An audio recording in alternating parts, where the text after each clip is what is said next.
Hi friend, சின்ன மருமகள் அடுத்து நடக்க போகுதுன்றது இந்த ஒரு வீடியோல ஒரு குட்டி பிரமோவா பார்க்கல வாங்க. சேது, குலதெய்வ கோவிலுக்கு போயிட்டு வரலாமா ஐயா நம்ம அப்படின்றாங்க. ஏன்பா என்னாச்சு? இல்லையா, இந்த மாதிரி குழந்தை பிறந்தப்ப நம்ம குலதெய்வ கோயிலுக்கு போயிட்டு வரல, எனக்கும் ஏதோ சாமி நம்மளை கூப்பிடுற மாதிரியே இருந்துச்சு, அதனால நம்ம குலதெய்வ கோவிலுக்கு போயிட்டு வந்துடலாமா ஒரு எட்டுன்றாங்க. சரிங்கப்பா, உங்களுடைய ஆசை எனக்கு எடுக்கணும், குலதெய்வ கோயிலுக்கு தானே, நடுங்க போயிட்டு வந்துடலாம் அப்படின்ற மாதிரி சொல்றாங்க. அதுக்கப்புறமா பாத்தீங்கன்னா இங்க குழந்தைய கூப்பிட்டுக்கோ, போயிட்டு வந்துடலாம், 2 குழந்தையோட குலதெய்வ கோயிலுக்கு போயிட்டு வந்துடலாம், தமிழ் செல்வி குடும்பத்துக்கும் சொல்லிட்டுன்றாங்க. சரி ஓகேன்னு அதுக்கப்புறமா அப்பத்தாவுக்கு கால் பண்றாங்க. சொல்லி செய்துன்றாங்க. அப்பத்தா, இந்த மாதிரி குலதெய்வ கோவிலுக்கு போலான்ட்டு இருக்கும், அதனால நீங்க மீனாட்சியுமே கூட்டிட்டு வர மாதிரி இருக்கும், டைரக்டா நம்ம குலதெய்வ கோவிலுக்கு வந்துடுறீங்களா?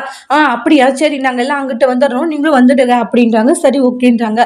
தமிழ், குலதெய்வ கோவிலுக்கு போற மாதிரி இருக்கும், அதனால குழந்தைய கூட்டிட்டு போயிட்டு வந்துடலாமான்றாங்க. சரி போயிட்டு வரலாம் ஆமாச்சுன்றாங்க.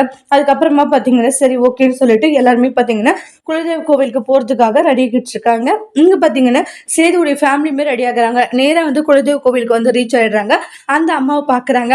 என்னையா திடீர்னு கோவில் பக்கம் வந்திருக்கீங்க? இல்லம்மா, இந்த மாதிரி கோவிலுக்கு வரணும்னு தோணுச்சு, ஆத்தா எங்களை கூப்பிட்ட மாதிரி இருந்துச்சு, குழந்தை பிறந்துச்சா, சரி அதனாலதான் அப்படியே குழந்தைய காட்டிட்டு போலான்னு வந்தோம். அப்படிங்களா அப்படின்றாங்க.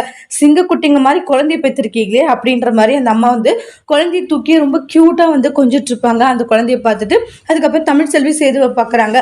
அம்மா, என்னென்னவோ நிறைய விஷயங்கள் நடந்து போச்சுமா அப்படின்றாங்க. என்ன சொல்லிட்டு இருக்கீங்க அம்மா? நிறைய விஷயங்கள் நடந்து போயிடுச்சுன்றாங்க. அதுக்கப்புறம் நடந்த எல்லா இன்சிடென்ட்டுமே பாத்தீங்கன்னா அந்த அம்மாவுக்கு தெரிய வருது.